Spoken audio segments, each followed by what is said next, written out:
Do you think we really are home? I don't know. Won't take us long to find out, will it? Legs! In 1963, the BBC launched an early evening television show about some time travellers faffing about the universe, having adventures in space and or time. But with a budget that would push the boundaries of parsimony, more than a cheapskate attempting to save on airfare by hitchhiking to Hawaii. It was only envisaged as running for a year, changed lead actors more often than I've had showers, and cancelled several times. Yet decades later, I still smell, and also they're still making the bloody thing. But you can't rewrite history, not one line! Doctor Who, Season 1.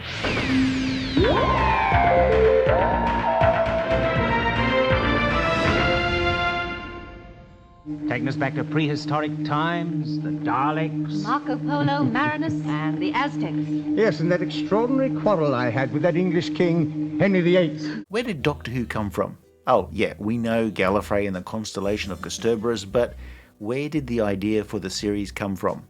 Well, it wasn't a shower moment, a flash of inspiration you have while taking a long shower, as if I would know.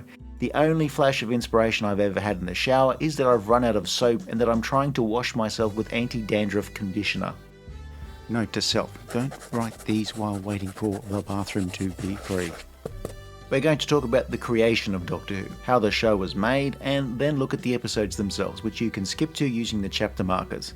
Alternatively, there's a very entertaining and reasonably realistic dramatisation of the creation of Doctor Who, an adventure in space and time that premiered during the series' 50th anniversary. It does take some artistic license, like any representation of real-world events. I'm taking artistic license right now, but it is a reasonable approximation of how the series came to be without half as many singing Daleks. Tall and tan and young and lovely, the girl from Ipanema goes walking.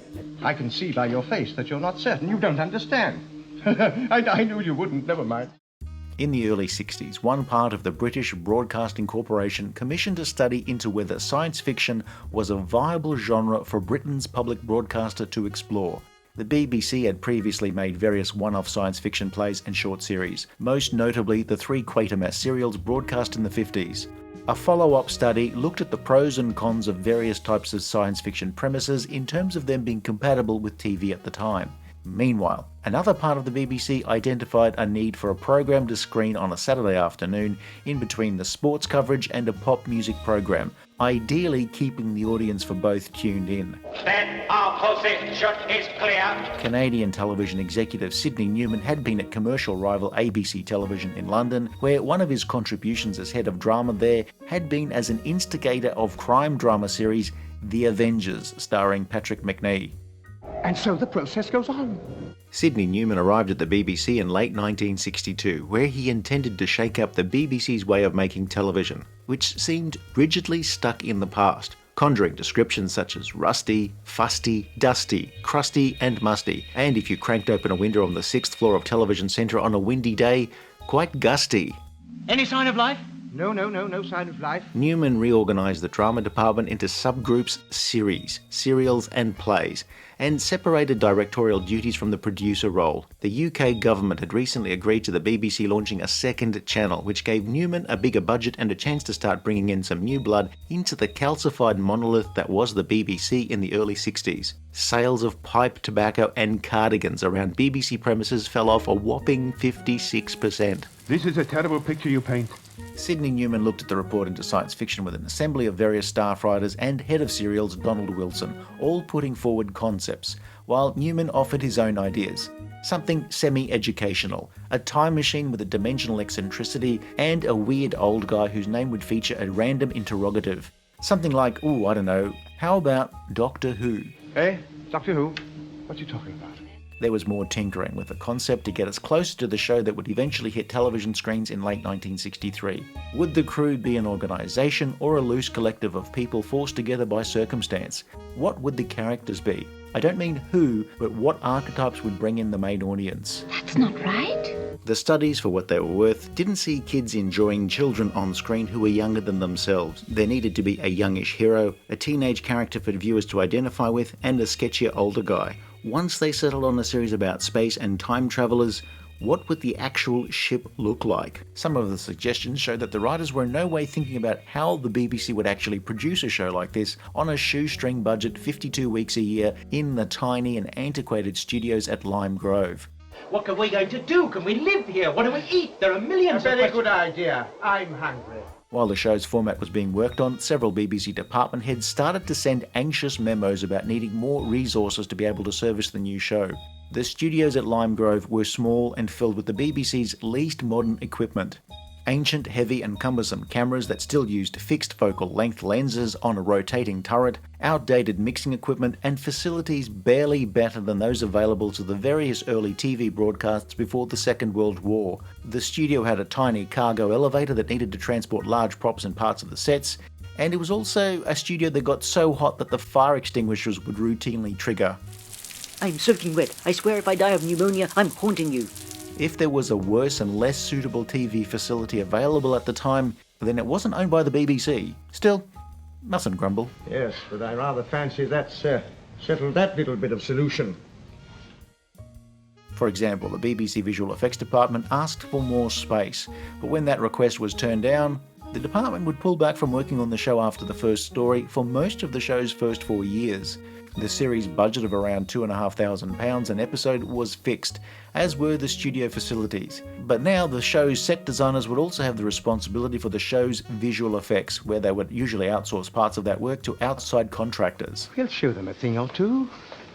The series, by now acknowledged as being the creation of Sidney Newman and Donald Wilson, was hoped to run for 52 weeks, with multiple 25-minute episodes forming part of a larger story, usually 2, 4, 6 or 7 parts.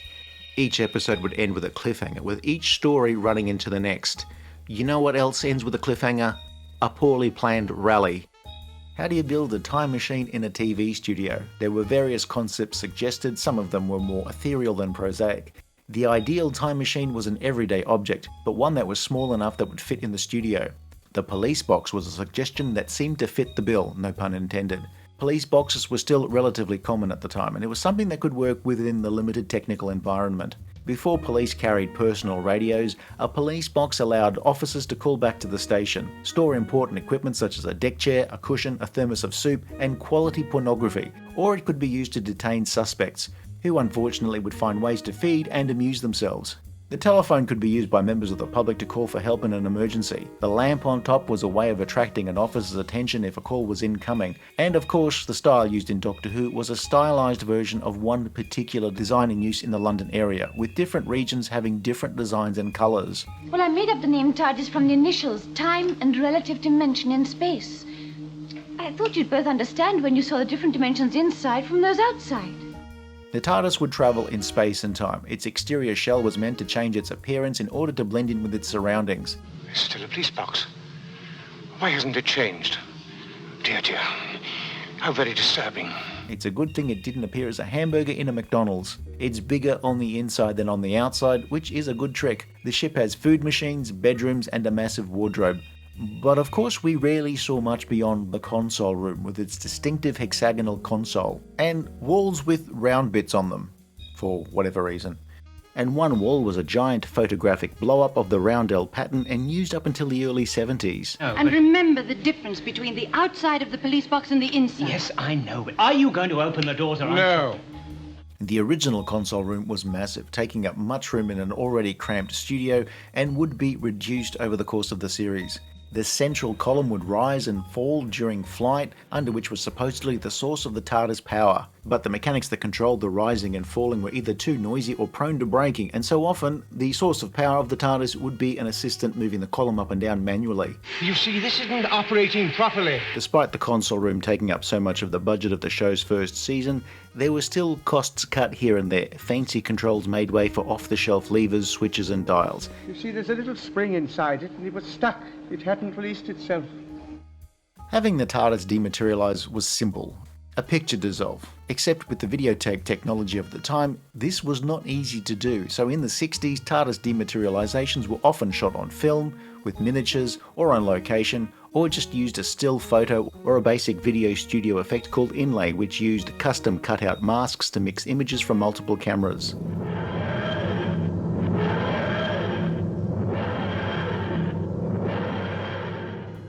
The TARDIS sound effect was made up of many elements by Brian Hodgson at the BBC Radiophonic Workshop. The basic sound is a recording of a key scraped along piano strings, treated, sped up, slowed down, and mixed in with other sounds. It's so iconic that it's absolutely impossible to use the sound for anything other than a time machine.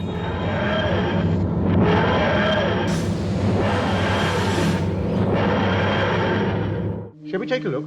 Pity you don't have colour television. Oh, but I have. Where is it then? Well, at the moment it's temporarily hors de combat. Originally, Rex Tucker was appointed on a temporary basis as the show's producer, making a few offers here and there until his permanent replacement showed up. Verity Lambert had been a production assistant at ABC, where she had crossed paths with Sidney Newman. Lambert was Newman's second choice for the role. He liked her moxie and gumption, or as he put it, piss and vinegar. I mean, only one of those goes well with fish and chips. And no, to answer one of your questions, I am not doing a blind taste test. That's piss. Again.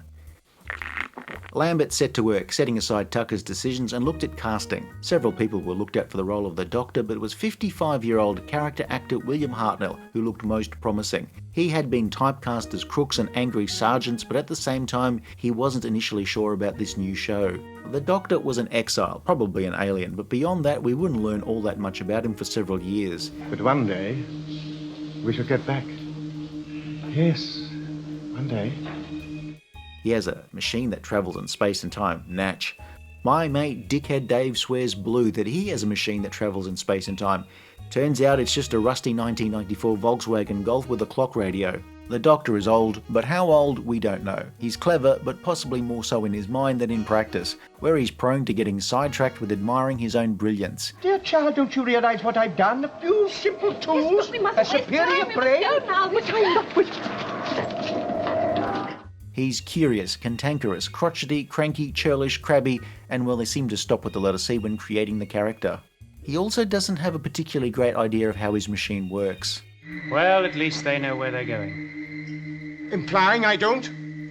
I didn't mean anything. So you think I'm an incompetent old fool, do you? William Hartnell hated the long speeches his character would be given and would ask if he could ditch the paragraph of text and just say it with a look. Hartnell found learning his lines was becoming difficult and he became known for fluffing lines. They may have been anti-radiation gloves. Drugs. But not so bad that the production would need to go for a retake. Yes, and if you'd had your shoes on, my boy, you could have lent her hers. You mustn't get sloppy in your habits, you know. I can't improve at this very moment. I can't prove at this very moment. How much of his Doctor's umming and ahhing and vocal tics is down to performance choices, or how much is Hartnell struggling, is hard to judge.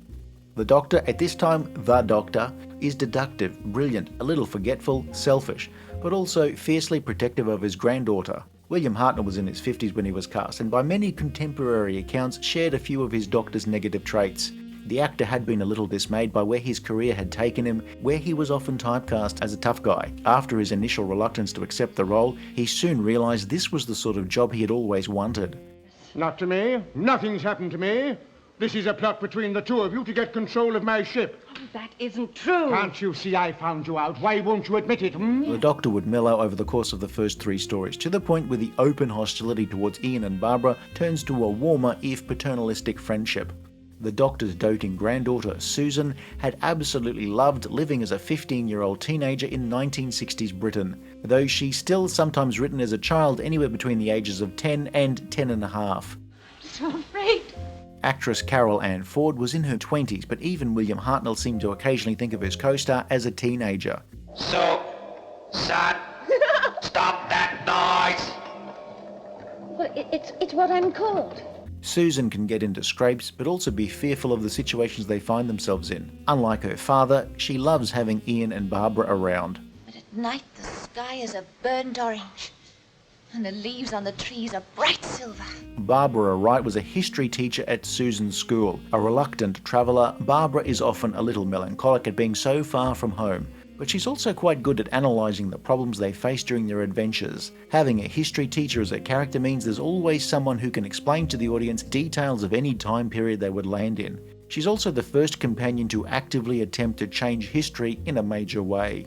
Robespierre will be guillotined, whatever we do. I've told you of our position so often. Yes, I know. You can't influence or change history. I learned that lesson with the Aztecs. Ian Chesterton was a science teacher, and while he's adept at looking at situations clearly and logically, he's the adventurer, the one who gets into duels while protecting the rest of the crew. Ian is fearless, but he's not gung-ho. He just doesn't resist putting himself in harm's way. William Russell was no stranger to adventure series, as he had previously played Lancelot in a filmed television series in the 50s. If I don't get the fluid link back, the four of us will die. Ian and Barbara could on occasion find themselves at odds with the Doctor, but at the end of the day they were dependent on him eventually being able to get them home.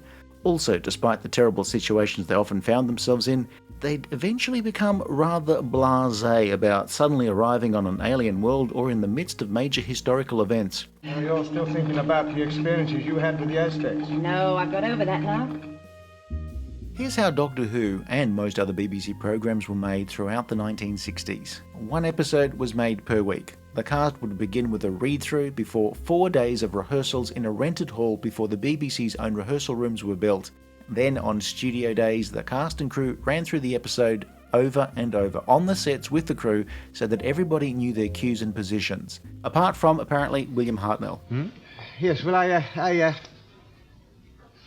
I didn't want to,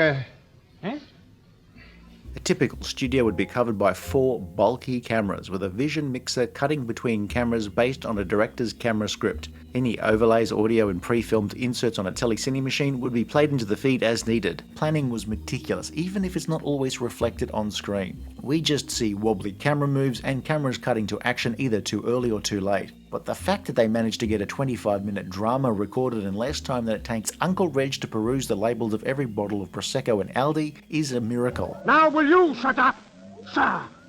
And they had to do this with everything queued up, all sounds, all music, all visual effects, and not get the camera cables tangled, or getting crew headset chatter being picked up by the sound recording. The latter was really an issue where you could still hear audible headset chatter on some episodes, and one episode had to be re-recorded entirely due to audible headset chatter on the soundtrack. Thank you for your admiration, dear boy. Thank you. I never said a word. Telepathy. The shows were structured in a way that each 25-minute episode had a limited number of recording breaks. If a retake was needed, they would have to loop back to the start of the most recent break. Scenes would run from one to another, recorded continuously until the next break. Any pre-filmed inserts, music, sound effects, video effects, overlays, captions, title sequences would all be fed into the recording feed as they were needed. So, while the show was recorded to tape, much of it was made as if it was broadcast live. All this is most extraordinary. Videotape was still relatively expensive and a new technology. Any edits were performed by physically cutting the tape, which added to the cost as tapes with too many edits could not be reused. Episodes were later tele-recorded onto 35mm or 16mm film in order for them to be marketed to overseas broadcasters. Tele-recording was basically pointing a modified film camera at a special television monitor where it was easier to make copies and transport and sidestep the various technical issues of selling programs made on tape abroad. Have you processed the pictures? Many of the production methods we've outlined lingered into the 70s with some modifications, but the upshot was most episodes of Doctor Who had to be recorded within a 90-minute period in the evening at the end of the studio day. At the time, Britain's main broadcasters were making programs in the then standard 405-line system. In modern parlance, it breaks down to a resolution of 376 interlaced lines of picture, with half of each frame of video displayed on an alternating field. When some early episodes were transferred to film, only one field was recorded per frame, which is why some Hartnell episodes have a strange, jagged look to them. Look, I too often have a strange, jagged look after I've gone rock climbing in the rain. It is too long. But backing up a bit, even as all of this was going on, the BBC hadn't yet made its mind up whether the show was going to run for 52 weeks or not at all. The cost of the TARDIS interior, designed by scenic designer Peter Bukaki, was the sticking point. The cost of the set was intended to be amortized over 52 episodes, but when the initial order was cut to 13 episodes, a stink spread throughout the upper levels of the BBC, and it wasn't just a blocked toilet on the 3rd floor. Doctor Who was almost cancelled there and then. We have no alternative. History does not record when the third floor toilet was fixed. Meanwhile, Verity Lambert assembled a team. Experienced director Mervyn Pinfield was assigned as Lambert's associate producer, where he'd concentrate on the technical aspects of making the show. David Whittaker became the show's story editor, and young director Waris Hussain assigned to direct the show's first story. The very first filming for the show was the spooky title sequence. It's a relatively simple process called howl around or video feedback. Just as if you move a microphone too close to a PA speaker that's hooked up to it, you get that horrible howl, so does pointing a video camera at the monitor that's displaying the signal from the same camera gives you video feedback. Complex patterns can be generated and manipulated by moving the camera, adding a light, and if you want to get fancy, you can mix in images from another source, just as we have for the intro to this video. For the original sequence, they mixed in the series logo, but had also tested adding a face, except it was deemed a little too scary looking. The Doctor's face would eventually be mixed into the sequence with feedback. Part of the original sequence came from a previous production and mixed in with new footage. To go with the visuals, Verity Lambert had wanted to use an avant-garde French group, but instead hired Australian composer Ron Grainer to write a signature tune. Grainer had already written popular themes for series Maigret and Steptoe and Son, and he'd also write the themes to Man in a Suitcase and The Prisoner. He'd written a simple melody which was turned over to the BBC Radiophonic Workshop, which was staffed by composers and what we'd now term as sound designers. Delia Derbyshire, assisted by future Who sound effects creator Dick Mills, was tasked with taking Grainer's score and turning it into something suitably science fiction sounding. Using primitive audio bending devices and tone generators, basically the constituent parts of a synthesizer, each individual note was recorded onto quarter-inch audio tape, cut up and stuck back together in the desired order. There were 4 tapes, each with individual parts of the tune, one for the bass line, one for the melody, etc. And the 4 tapes were played back at the same time and the results mixed together onto a master tape. All this machinery, what good is it to us? None of us knows the first thing about it. Well, you must experiment. Here's a silly fact. The first mix of the theme was played to Verity Lambert, who loved it.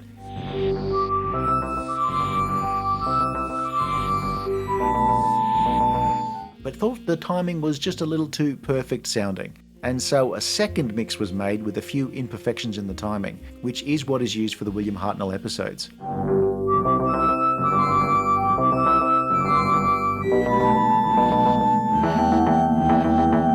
But that first mix, the one with the rock-steady timing, was the basis of every new mix of the theme used up until 1980.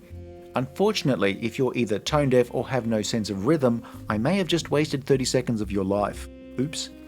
You have no conception of what extreme sound does to us.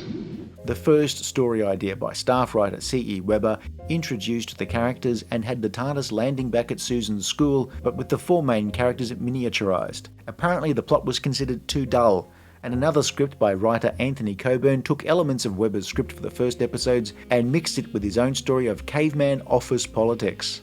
But the facts are all here. Writers were briefed and went off to write their scripts. Actors were cast, however production was delayed several times, but finally the first episode went before the cameras.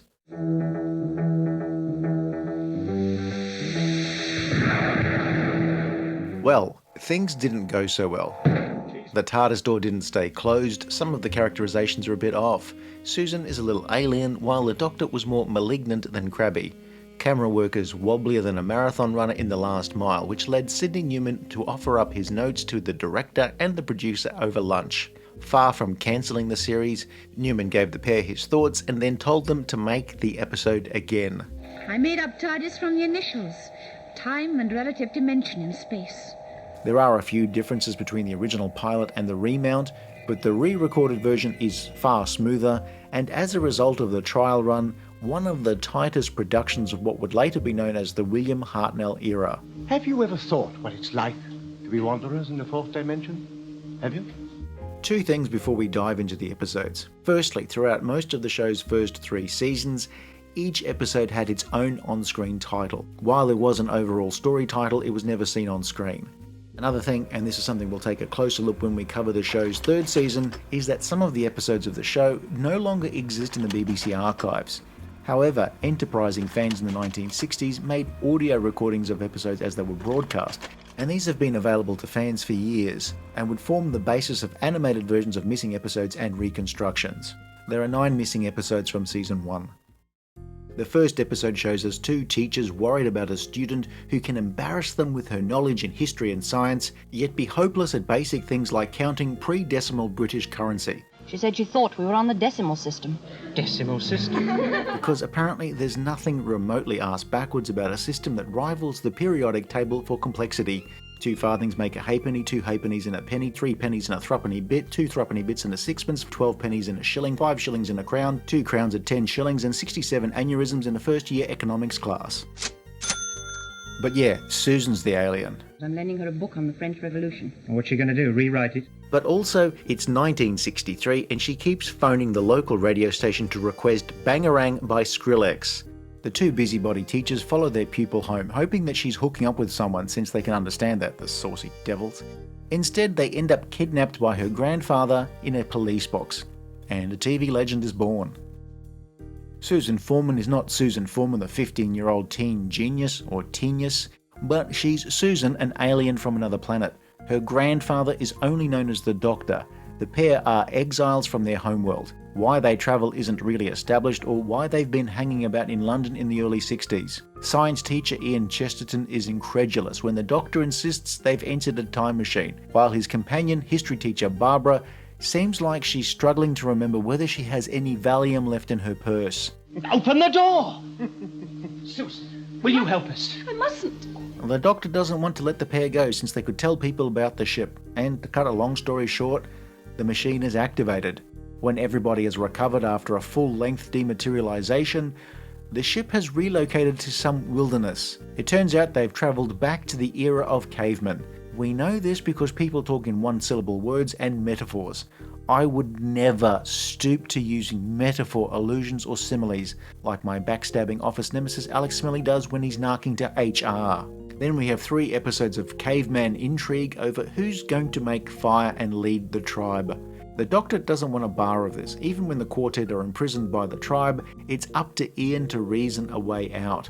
The Doctor at this stage is content to bide his time. He's not prepared to lift a finger to assist, and at one point he's possibly considering murder. What are you doing? Well, I was going to get him to draw our way back to the TARDIS. By the story's end, he mellows slightly and uses his wits to get them back to the ship.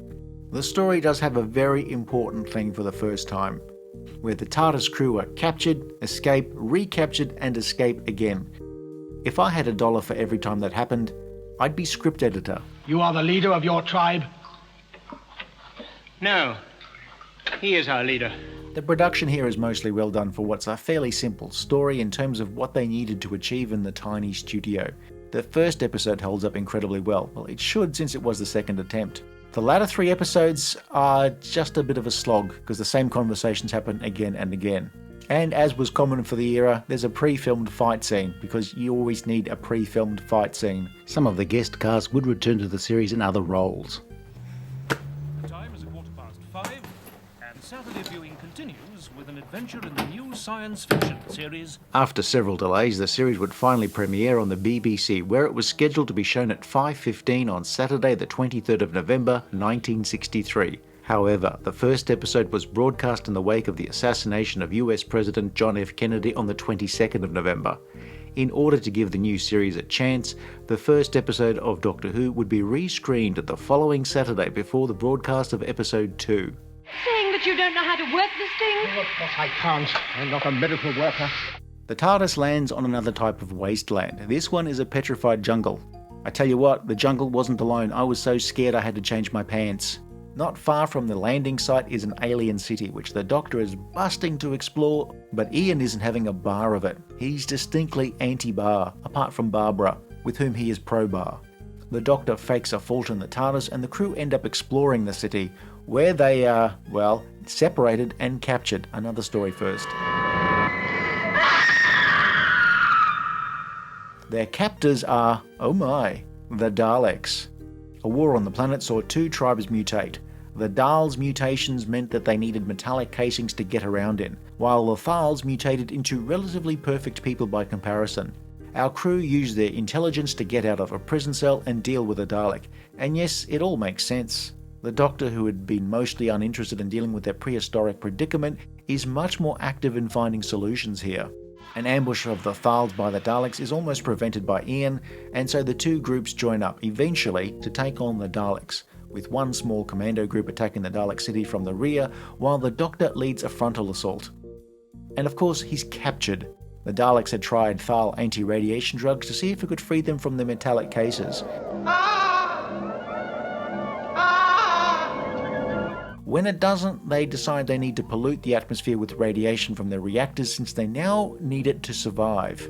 This is a brilliant story. It's almost very well made. It does fall apart in the end when the penultimate episode is a group of people trying to jump across a puddle for 25 minutes. Where the action scenes in early episodes had been well put together, sometimes with the benefit of editing on film, the final assault is a little pantomime-y by comparison. Of course, at no point does this ever happen. Behind you! What did you say? Is there someone behind me? The idea of a post-nuclear landscape was an interesting one for television at the time. It's quite unnerving when the crew find a high radiation count on a Geiger counter. I once bought a used Geiger counter on eBay. Was it going cheap? No, it was going tick, tick, tick, tick, tick, tick. The BBC visual effects department had taken their ball home, and so visual effects had become the responsibility of the show's set designer. Raymond Cusick was this serial's designer, and he drew up designs for the Dalek props, adding angles when he thought his original design might be too hard to construct. 4 Dalek props were constructed from a mix of plywood and fiberglass, light-up ping-pong balls, and a toilet plunger. One Dalek also had a working iris in the eye stalk. The prop sat on small wheels and was pushed along by the Dalek artist sitting inside the prop. They would operate the gun, the eye stalk, and the plunger, while also turning the lights on and off in sync with the dialogue spoken live in one corner of the studio by the voice artist. How did they get into the city? Capsule ready to go, critical. Stand by. The Dalek voices were provided by David Graham, who also provided some voices on Jerry Anderson shows, including Thunderbirds, while Peter Hawkins was also the voice of Captain Pugwash, who was apparently indestructible. You are not. Remember this, do not try to imitate him.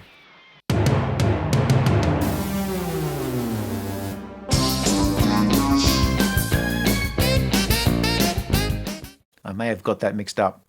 That's sheer murder. Now, extermination.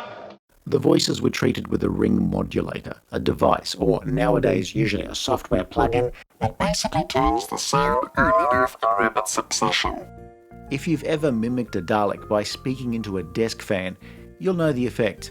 Also, if you've ever had the tip of your nose clipped by a desk fan, you'll know the effect. The sound effect of the Dalek control room created for this story has been used in the vast majority of Dalek stories even up until the modern series. The story also features an unconventional musical score of tones and sounds by Tristram Carey, which suit the story to a T.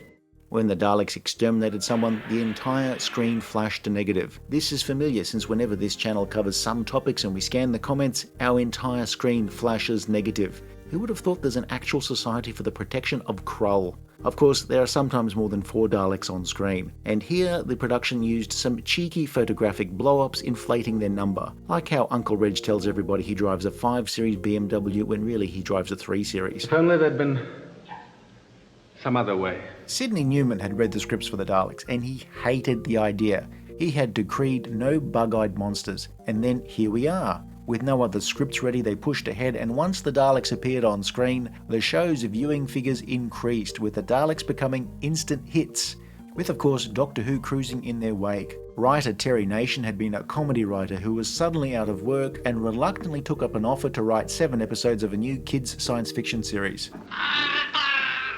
After the Daleks hit, and hit big, Terry Nation would rarely be out of work, with more Dalek scripts and commissions for episodes of ITC action shows, and he'd also later create the 1970s series Survivors and Blake 7. The Daleks were so popular that plans to have them return were put into effect. I mean, Terry Nation had actually killed them off pretty definitively, but since when has that stopped anyone? When will you say yes to me? Tell me quantum, quantum, quado. You mean happiness to me? Oh my love, please tell me when. You fool! You old fool! Use me as much as you like, Chesterton. After the Daleks, Doctor Who would never be the same again. Any edict forbidding alien creatures was quietly forgotten, and for the next few years, Doctor Who would often alternate between science fiction serials and earthbound historicals. With his scripts now in demand and royalties from the massive Dalek merchandising bonanza of the mid-60s, Terry Nation would become one of the most successful television writers in Britain. Meanwhile, the designer of the Dalek props, Raymond Cusick, a BBC employee, was given £100 by the BBC as a bonus. Cusick thought the amount was derisory. Dear boy, we were going for patronising and insulting. The third story is just 2 episodes, known variously as Edge of Destruction or Inside the Spaceship. There are several reasons, which may indeed just be theories, but apparently the 2 episodes made 13 episodes, after which it would have been a good time to cancel the show if necessary. Other theories involve sets not being ready, scripts not being ready, or Helen not being ready. There's no more time for these absurd theories. Without any money left, the show's script editor David Whittaker wrote a 2-part story that was set purely inside the TARDIS with just the 4 cast members. Something's happened and everybody starts acting weirdly or suffering with amnesia, or they're paranoid or even murderous. The Doctor is injured, Susan wields a nasty pair of scissors. Ian and Barbara can't work out what's going on, while the Doctor accuses them of trying to sabotage the TARDIS. This is still Dickhead Doctor, where everybody else is an imposition, where he lacks empathy most of the time, where lifting a finger to help Ian and Barbara sounds too much like a non-tax deductible donation to charity. One moment you're abusing us, and the next you're playing the perfect butler. A little nightcap to help us relax. The clocks are melting, as are the watch faces. Eventually, Barbara works out that the TARDIS is trying to send the crew warnings. Originally, the machine wasn't at fault, we were. And it's been trying to tell us so ever since. A machine that can think for itself? Yes. And you know what it is? A broken switch has become stuck because somebody, not mentioning any names, Chesterton, somebody spilt their Pepsi on the console. The Doctor told him to keep food and drink away from the console, but no. So it's a bit ponderous and stagey. The acting shows the cast and crew really had no idea what was going on. The fact that anybody kept watching the show meant that either there was nothing better to watch on other channels, or they just really hoped that the Daleks would pop up again. Nothing but space! One bright moment in this is that by the story's conclusion, we'll see the end of the Doctor being almost completely at odds with companions Ian and Barbara. So that all 4 of us must work closely together. They'll still bicker here and there, but at least the school teachers would no longer have to sleep with one eye open, lest the Doctor tries to eject their corpses into space. And now we come to the first story with missing episodes. The 7-part story, Marco Polo, is missing in its entirety. It's considered a classic, based on the memories of people who actually saw it, the scripts, the novelisation, and of course we still have the off-air audio recordings. The TARDIS lands, but something or other is on the fritz, but before they can be on their way, the crew reluctantly become part of a caravan travelling across Cathay to the court of Kublai Khan. And it's a caravan led by Marco Polo. Polo claims the TARDIS to give as a gift to Kublai Khan in exchange for permission to return home to Venice. The cheeky so-and-so.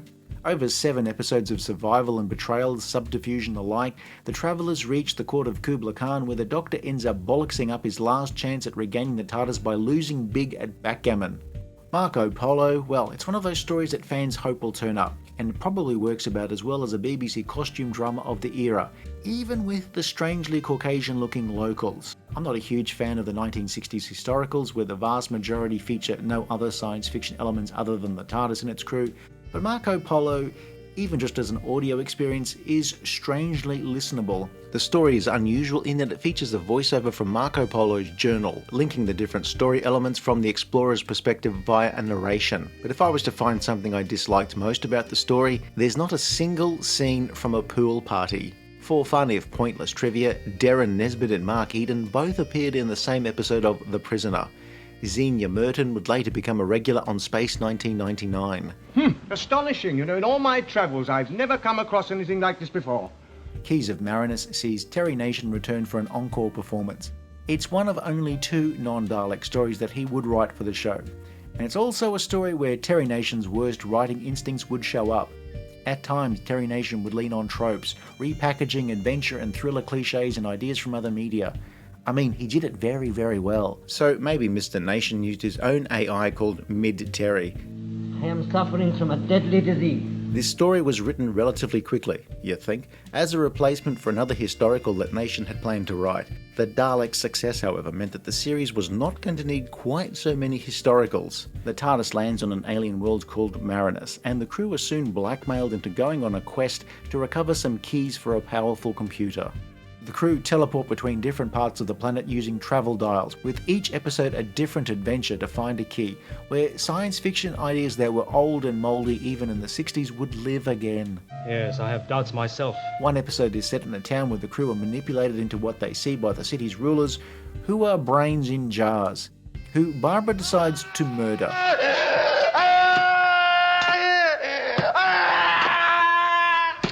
Then there's a place with killer plants. Then there's a frozen wasteland with a poacher who wants to have his way with Barbara. And finally, a murder mystery, which is a bit old-fashioned, but it's generally decently written. But she can't have found it. The crew have two companions for this episode, though this chap here clearly seems to have forgotten his pants. Creeps up behind you and you are struck down so. Now, he can take what he came here for. The story features Terry Nation logic, which is not quite logic, but it's Terry Nation logic, where every plot hole is papered over with some really cheap store-brand wallpaper. Keys of Marinus would show what happens when the need to get usable scripts ready for production sometimes outweighed any quality thresholds. Don't concern yourself. It's a very ambitious story, and yes, it looks very cheap. Part of the problem is every episode was set in a different location, which means the production was stuck with whatever they could cobble together on 250 quid a week, rather than using the entire scenery budget for 6 episodes to create something just a bit more impressive. For example, this frozen cave was made from cellophane, which is a great way to maximise the budget on a low-definition television program, and it had the plus of being able to be reused to wrap up Christmas hampers for those relatives you don't know very well. Seems a pity, really. The old man didn't know where the key was hidden after all. Let me go! Let go of me! The Void were the show's second aliens, and they're about as memorable as the second person to circumnavigate Tasmania. John Tasmania, remember him? While it looks like they're just wearing wetsuits and flippers, well, they are actually just wearing wetsuits and flippers. They're meant to be wetsuits.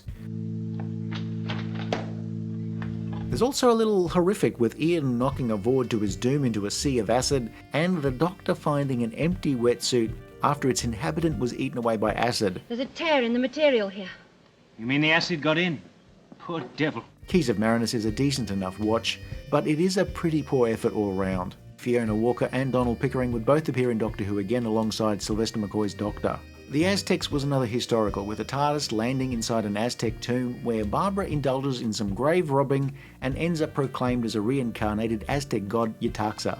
She naively thinks the reason the Aztecs were destroyed by conquistadors was purely down to their use of sacrifice, and resolves to stop the practice in the hope that the Spaniards won't destroy the civilization. Bless. Ian becomes an Aztec warrior, or at least an Aztec warrior as overdressed as everyone else in this story. The Doctor accidentally becomes engaged to Kameka after he's been sent to an Aztec retirement home, and Susan nearly becomes the bride of a man whose sole story function is to be butchered in order to get a favourable weather forecast. Actress Margot Vandenberg would appear in Doctor Who in Keeper of Traken. What's the point of travelling through time and space? I can't change anything. Nothing. The BBC generally did costume drama well in the 60s and 70s, and while this has a number of creaky bits here and there, this is on the whole a decent story. There's something about the historical set stories that means that dialogue and acting was often far better than many of the science fiction stories. But you're probably watching this because you like Doctor Who as a science fiction adventure. Well, dear viewers, do we have a treat for you? The Sensorites. It's no use, is it? He might as well be dead. Sorry, did I say treat? Sorry, didn't mean to. The Sensorites starts off okay. The TARDIS lands on board a spaceship. The 3 crew from Earth's future have been trapped by some aliens called Sensorites, which was a shock since I for some reason was expecting this story to be about a toothpaste factory. One of the crew has been through some severe mental trauma at the hands of the Sensorites and their telepathic abilities. The aliens, who do look like a prog rock group at a retirement village, aren't particularly aggressive. They don't like loud sounds, and they are afraid of the dark. They're not after conquest or anything, they just don't want their planet to become the target of Earth ships looking to mine deposits of molybdenum. Molybdenum? It's here, in the graph. A metal that is highly useful, but has a name that might have brought William Hartnell out in night sweats the day before recording. I learned not to meddle in other people's affairs years ago. Now, don't be absurd. There's not an ounce of curiosity in me, my dear boy. Tell me, why are you in danger? The action, and I use the term advisedly, switches to the aliens' planet, the Sense Sphere, where the near-identical Sensorites are having some internal political struggles over whose sash is the biggest. The first elder has a double sash, while the second elder has a single sash, and both want the Doctor's help in dealing with an illness. Meanwhile, the city administrator, who remember has no sash, is a curiously bloodthirsty creature wanting to kill off the humans. There's a plot involving poisoning of the water supply of the lower caste that's about as obvious as the hair on Captain Kirk's head. There's more telegraphing going on here than the entire history of the Old West. And it's sloppy with fudged lines and verbal trips all over the place. The Sensorites may have a few fans, but it's long been generally unloved, and I see no reason to change that. It is a pure slog to get through. The story logic on display here makes Terry Nation logic seem a rival for Wittgenstein. The actual design of the Sensorites is fairly ambitious, with so many cast members wearing masks and floppy feet. But apart from offering some inspiration for the Ood decades later, they've mostly been forgotten about. If I was to guess, their unrelenting dullness is the very real reason why they don't pop up every few years, like either Dalek stories or hernias. Salt and water, Susan. An old-fashioned remedy, but I'm sure that it serves. Even with the series' breakout success, there was still doubt within the BBC about whether the show would continue for a second season. The main reason seems to be resources, which made the show difficult to make. The series was still mostly stuck in Lime Grove studios, with occasional episodes allowed to be filmed in the more modern and larger television centre studios. If the show was to continue, there would need to be some changes, with a definite cast change to the teenage character and possibly writing out Barbara, which would also shrink the regular crew to 3. In the end, the series would continue, with a few stories planned for the first season, held back to launch the show after a break of mere weeks. That leaves The Reign of Terror as the final story for the first season. The Reign of Terror would attempt to bring to life the French Revolution in a studio that suited no one but agrophobes. My whole family were executed. Within minutes, the crew were split up. Duh. The Doctor's put us down right in the middle of the French Revolution. Some episodes have 3 of the crew locked up in an early version of Banged Up Abroad, while the Doctor goes a-wandering. Barbara and Susan share a cell, while Ian is imprisoned in pre-filmed inserts. The Doctor walks to Paris, which shows us the series' very first use of location filming. Here, it's a double for William Hartnell in the long shots. We said earlier the BBC did costume drama very well. Something just worked with the rather theatrical staging. But by theatrical, we don't mean the Royal Shakespeare Company putting on Richard III, more like Colchester Amateur Dramatic Society's production of Run for Your Wife. The historicals by and large did usually have better acting to make up for the air of school's program level of production. A Parisian prison seems to be the hub of all things. There's a plot involving a coup to oust revolutionary Robespierre, a robust debate in later episodes about the pros and cons of the French Revolution, but absolutely no mention of the good aspects, the guillotine, without which cutting paper in a straight line would be so much harder. Some of the actors in this story would appear again in the Troughton era in different roles. 2 episodes of this story are missing, though we do have the fan-made audio recordings. For the DVD release, the missing episodes were animated, where the art style is nicely done, like a graphic novel, with some 3D models for faces looking great, and then it's all ruined by constant cuts, like the editor had multiple personalities all trying to assert themselves at once.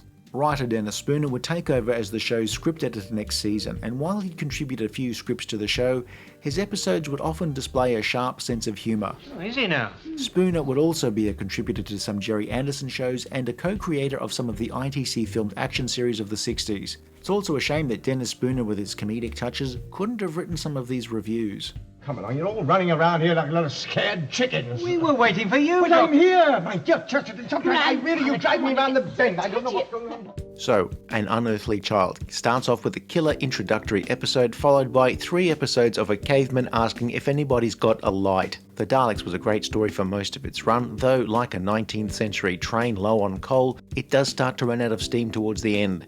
Edge of Destruction is messy and confusing. Marco Polo, well, we assume it would be brilliant had we had any episodes to watch. It reads well enough, and as a radio play works out okay. I would take even the most simplistic animation for a chance to see this again. Or not.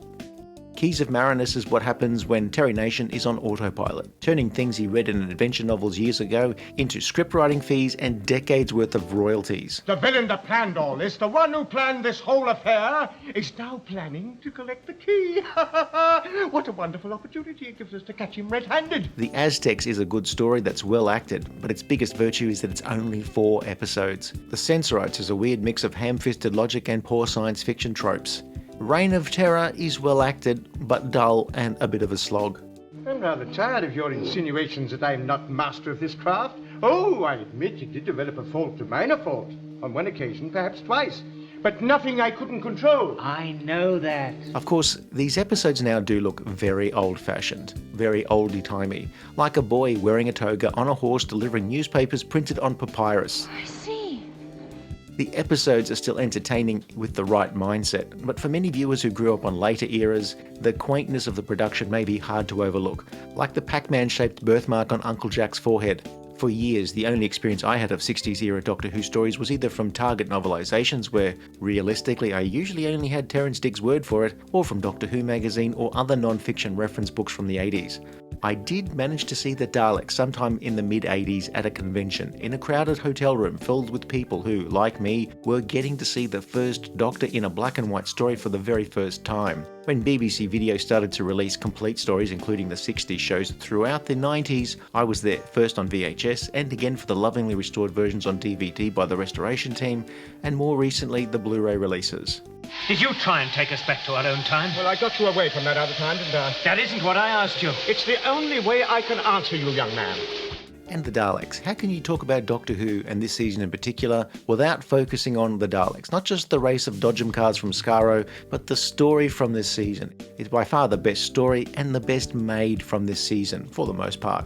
The historicals may have it pipped for dialogue and acting, but the Daleks would be a sign of what Doctor Who would be for decades. Tomorrow, we will be the masters, and it's Skaro. The Daleks were of course an immediate hit with the show's target audience, thanks to their unique voice and cries of extermination, which were easily mimicked by kids in the playground. Bloodthirsty lot, weren't they? The Daleks was turned into a feature in 1965, starring Peter Cushing, which is a story for another time. But that film would bring with it an alternative introduction to the characters.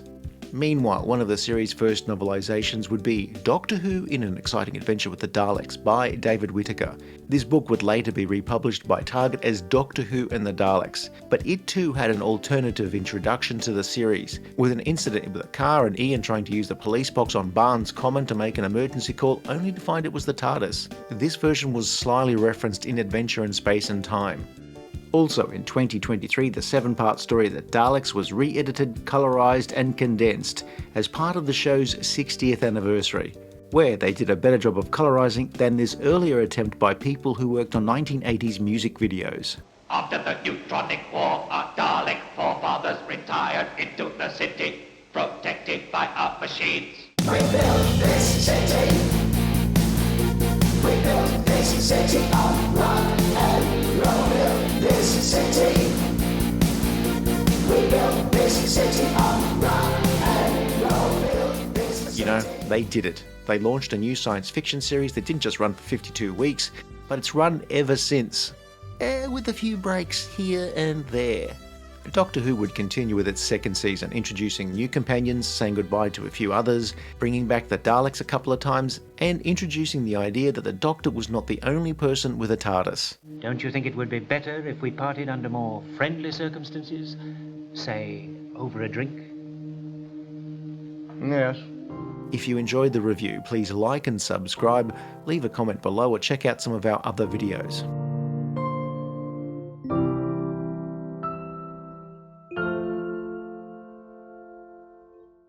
We're running out of time. Check the fornicator. Complicator. Okay.